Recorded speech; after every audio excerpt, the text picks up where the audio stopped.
최근에 한세님이랑 같이 파푸아에 다녀오신 걸로 알고 있는데 한세님이 너무 인기가 좋다라고 얘기해. 나는 속으로 비웃은 거 아닐까? 그 생각을 좀 하긴 했어요. 마지막에 거의 연예인이 돼가지고 뭐지 고문가 빙의해가지고 팍 이러면서 막 이런 거 나가면 이제 악플 되게 달릴 것 같은데.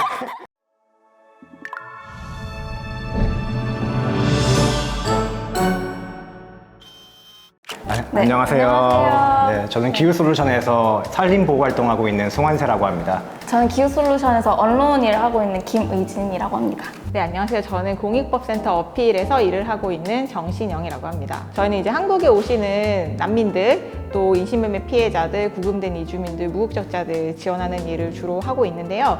저희가 이제 난민분들 지원하면서 난민이 발생하는 주된 이유가 국가의 박해뿐만이 아니라 다국적 기업들이 그런 나라들에 가서 인권 침해에 연루되고 또 직접적으로 야기하는 그런 일들 때문에 난민이 발생한다는 거를 굉장히 많이 목격하고, 다국적 기업의 인권 침해를 모니터링하고 그리고 그에 대응하는 활동들을 같이 하고 있습니다.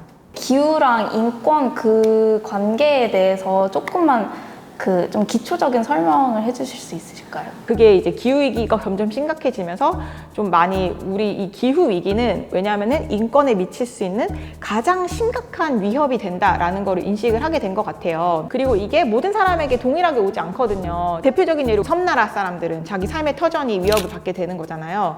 그런 측면에 있어서 기후위기는 이제 인권의 위기다라고, 인권 침해의 직접적인 원인, 가장 큰 원인이 된다라고 이제 얘기를 하고, 그래서 이제 기후위기가 이게 그냥 자연재해가 아니잖아요. 우리가 물론 지구는 계속 역사적으로 뜨거워졌다 왔다라는 얘기를 하지만 아무리 봐도 사실은 산업혁명 이후로 인간이 발생시킨 정말 맨메이드 그 디제스터라는 거를 생각을 할 때에는 우리는 이거에 대해서 정말 더 적극적으로 대응을 해야 된다라고 하는 거죠. 태평양 쪽에 섬에 이제 수면이 되게 많이 상승하고 있다는 얘기를 많이 듣잖아요, 해수면이. 그걸로 인해서 실제적으로 피해가 굉장히 심각하더라고요. 해수면 상승이 많이 일어나니까 그 농지로 사용할 수 있는 땅이 굉장히 적어지고, 그리고 그 토양의 질도 굉장히 안 좋아진다고 하더라고요. 너무 소금기가 많아져가지고 농사를 기존에 짓던 대로 지을 수도 없고, 마실 물도 없어지고, 사람들 일자리도 없어지고, 너무 전반적으로 삶이 어려워지는 거죠. 그래서 그런 섬나라들에서 가까이에 있는 뭐 뉴질랜드나 호주로 난민 신청을 많이 하는데 난민 인정을 못 받았어요. 난민 인정을 못 받아서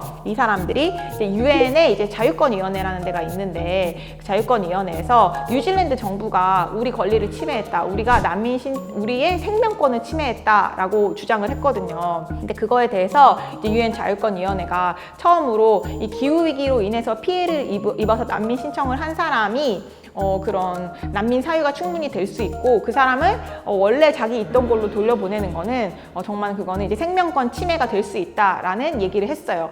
최근에 한세님이랑 같이 파푸아에 다녀오신 걸로 알고 있는데 혹시 이제 어떤 일로 다녀오신 건지? 파푸아 섬에 있으면은 그 섬의 반쪽, 동쪽은 이제 파푸아뉴기니, 서쪽은 그리고 이제 인도네시아가 섬을 이렇게 반반씩 갖고 있어요.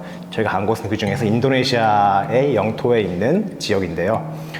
인도네시아 중에서도 파푸아가 다른 섬하고 비교했을 때 훨씬 더 외지고 변방에 있고 남아있는 마지막 열대우림 이렇게 많이 불리곤 해요. 그래서 이제 인도네시아에서 지금 이미 많이 산림 파괴가 이루어졌고, 이제 그걸 넘어서 파푸아까지 그동안 진출하지 않았던 지역까지 진출을 해가지고 이제 많은 기업들이 산림 파괴를 유발하는 지금 사업을 벌이고 있어요. 사람들이 다 하는 얘기가 그 숲이 개발되는 걸 알고 있었냐라고 물어봤을 때, 아니다, 어느 날 불도저가 와서 내 숲을 밀어버렸다, 이런 얘기를 수도 없이 많이 들을 수 있거든요. 이야기를 제대로 전달받지 못한 채로 사업이 진행되고, 국제사회에서 FPG라고 해서 Free Prior Informed Consent라고 해서 이런 곳에서 사업을 진행하기 위해서는 사람들에게 사전에 충분히 정보를 주고 자유로운 의사에 따라서 동의를 받아야 된다라고 하는 원칙이 있음에도 불구하고 그냥 아는 사람 몇 사람한테만 사인을 받는다든지, 마을 주민들이랑 기업이 뭘 협의를 하러 올 때 군인들을 대동해서 온다는 거예요. 그러면은 그 군인의 존재 자체로 굉장히 위협이 되고, 본인들의 의사를 충분히 표현하는 대신에 서명하라 라고 하는 거에 사실은 서명할 수밖에 없는 거죠. 그 이후의 피해는 다 주민들이 감당을 해야 되는 거죠. 그래서 더 많은 사람들이 그런 인권의 언어를 익히고, 그걸 통해서 자기 이야기들, 특히나 정말 그런 모든 거를 갖추고 있는 다국적 기업이나 정부나 그 힘에 맞설 수 없는 사람들, 취약한 사람들한테 너무 좋은 툴이 된다고 생각하기 때문에 인권의 언어로 그 문제 제기를 하는 거는 되게 필요하고, 더욱더 많이 이제 기후위기 시대에 해야 되는 방법이다라고 생각을 합니다. 저도 이제 예전에는 이 기후솔루션 오기 전에는 그냥 스위치를 켜면 불이 들어오는 건 너무나 당연한 일이고 에너지가 있는 건 너무나 당연한 일로 여겨졌는데 이런 캠페인을 하다 보니까 이런 우리가 사용하는 가스랑 석탄이 진짜 어디서 오는 거고 그로 인해 피해를 입는 사람들이 분명히 있구나라는 거를 좀 처음 느끼게 돼서 되게 중요한 포인트 짚어주신 것 같아요. 근데 저희 이제 파푸아 갔을 때도 전기가 없는 데서 이제 며칠 지냈던 건데 전기도 없고 뭐 수도도 없고 뭐 그냥 정말 그냥 자연에 의존해서 사는 그런 환경이거든요. 근데 너무 잘 지내시더라고요. 한생님은 아마 거기 그냥 살아도 될 것 같아. 괜히 데리고 온 것 같아. 거기 사셔야 돼. 네, 아쉬웠어요. 이제 집에 가야 계속 아쉽다고. 거기 들어가려면 무조건 이제 강에서 배를 타고 이렇게 들어가야 되는데 그 마을에서 한 2, 3일 정도 있었는데 집에 다시 도시로 가려고 하니까 좀 더 있고 싶다 하는 생각이 네. So satisfying. 파푸아 조인성. 파푸아에서 인기가 너무 많았어요. 네네네. 인기가 너무 좋은 거예요. 지금 막 그 한생님이 걸어다니는 마다 막 애들이 막 다 따라다니고 말이 안 통하잖아요. 말이 안 통하는데 한생님이 한마디 할 때마다 애들이 막 까르르르 막 웃고 막. 그래서 이제 지연님은 한생님이 너무 인기가 좋다라고 이렇게 나는 속으로 비웃은 거 아닐까? 그 생각 좀 하긴 했어요.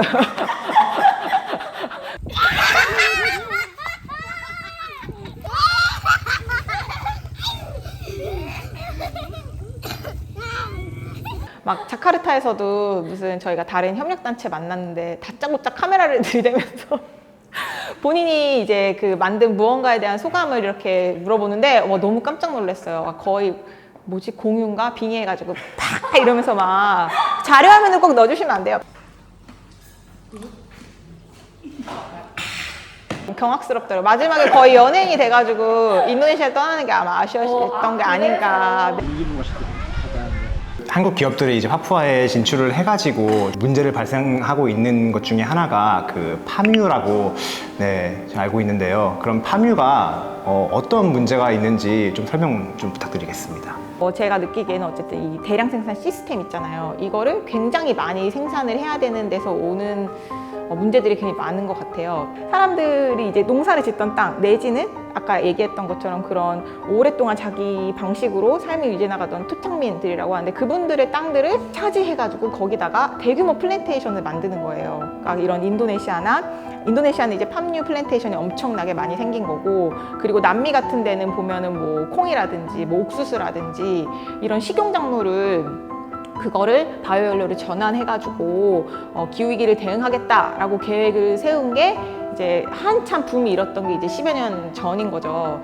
화석연료는 밑에서 캐면 되지만 이런 식용작물은 어딘가에 재배를 해야 되는데 땅이 필요한 거잖아요. 그러니까 이 땅을 되게 투기의 대상으로 삼고 내 땅이 아닌 남의 땅, 가난한 나라에 못 배운 사람들, 뺏기 쉬운 땅을 되게 노리는 그런 현상들이 되게 많이 일어나서 이런 사람들의 권리가 보장되기가 너무 힘들고 그리고 특히나 이제 그런 거버넌스가 제대로 갖춰지지 않은 나라에서는 이거에 대해서 문제 제기를 하기도 되게 어려운 거예요. 아까도 말씀드렸지만 그 인도네시아 파푸아 같은 경우에는 그런 정치적인 그런 특색이 있기 때문에 여기서 함부로 정부가 진행하는 사업에 반대를 하면은 반정부주의자 내지는 그냥 독립주의자로 찍혀가지고 굉장히 이제 삶이 이제 어려워질 수가 있는 거예요. 그래서 사실은 이제 국제사회에서는 원래 이제 유엔에서 발전되어 왔던 인권 규범이라는 거는 원래가 대부분이 국가의 인권 보호 의무, 국가가 이제 자기 영토에 있는 사람들에 대해서 어떻게 인권 보호를 해야 되는지 국가의 의무 중심으로 발전을 해왔는데 이게 가만히 보니까 세계화가 진행되고 다국적 기업들이 가난한 나라 가서 너무 이제 나쁜 짓을 많이 하니까